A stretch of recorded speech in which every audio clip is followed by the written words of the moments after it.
Call 7 investigator Teresa Marchetta is tweeting breaking information on this story all day long. And Teresa, you're hearing that this doesn't look like a professional hit. At least at this point, sources inside the El Paso County Sheriff's Office telling us that Tom Clements' murder doesn't look sophisticated, but they do think this could have been a prearranged meeting. We're also learning the focus now is on examining phone records, possibly even those of Clements' wife. She, too, has a high-profile job in public service, adding to the many questions surrounding her husband's death.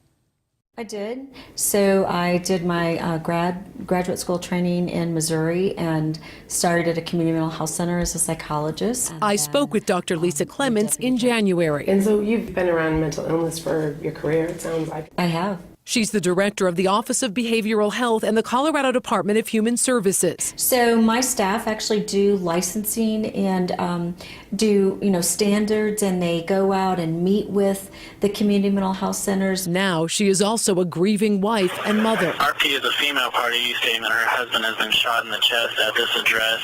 Dr. Clements made that call to 911 after her husband answered a fatal knock at the door of their Monument home. A source close to the investigation tells the Call 7 investigators they do not believe the shooting is a case of mistaken identity or an accident, and that Clements may have known the person coming to the home. The focus now on phone records, a source telling us investigators want to know who Clements was talking with in recent days. And many of my law enforcement sources who knew Tom Clements tell me everything is still on the table, including a recent decision by Clements to force a Saudi Arabian national to serve out his prison sentence for keeping a sex slave here in Colorado instead of being sent back to his home country. Wow, that's a big story. Thank you so much, Teresa.